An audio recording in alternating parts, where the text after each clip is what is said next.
This is Tim Bryce with my column entitled System Misconceptions.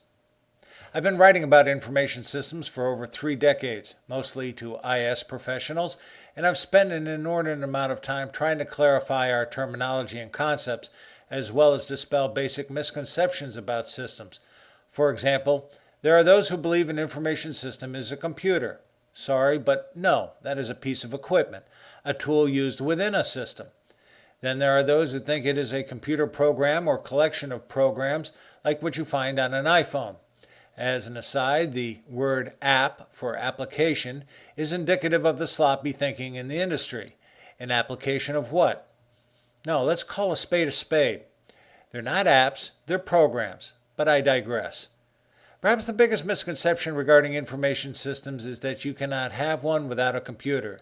Sorry, but this is simply not so. The day a company goes into business, large or small, is the day when its information systems are born. For example, companies need to routinely manage their finances, pay employees, manufacture products, process customer orders, manage assets and inventory, schedule deliveries, so on and so forth. This has been going on well before the advent of the computer. The only difference is systems were implemented by manual processes as opposed to computer automation.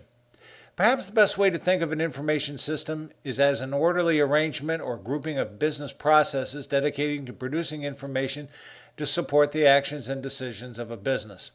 Hundreds of years ago, systems were implemented using logs, journals, ledgers, spreadsheets, and filing cabinets. Over time, equipment was introduced in the form of such things as cash registers, typewriters, adding machines, and tabulating equipment, all of which eventually gave way to the computer. Incidentally, there are many manual processes still in our company serving critical business functions, much more than you might think, most of which are not properly documented. When I teach a basic class in this subject, I ask the students to design a totally manual system just to overcome the handicap of thinking only in terms of computers. For those imbued in programming, this exercise represents an epiphany and teaches them to think outside the box. Suddenly they realize writing a program is only a small part of a much larger puzzle. The reason people have trouble understanding the differences between systems and programs is actually quite simple. A program is much more tangible than a system. You can touch and feel a program, particularly its screens, reports, and source code. But a system is much less tangible as you are talking about several business processes that operate routinely and are implemented by people and technology that will come and go over time. This brings up an interesting point. The basic business processes of a system, also known as subsystems, are logical in nature and only change when information requirements change.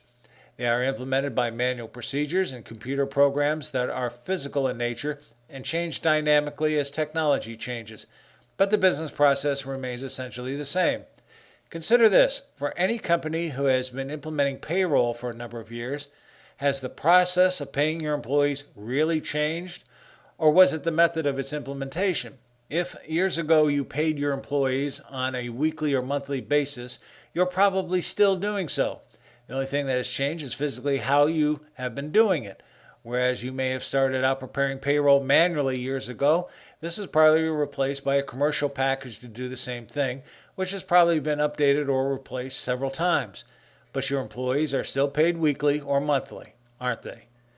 Next time someone promises you a womb-to-the-tomb information system on a computer, remind them that the first online real-time interactive database system was double-entry bookkeeping, which was developed by the merchants of Venice in 1200 AD, and there wasn't a computer within miles of it. Friends, keep the faith. This is Tim Bryce in Palm Harbor, Florida. Follow me on the internet at timbryce.com.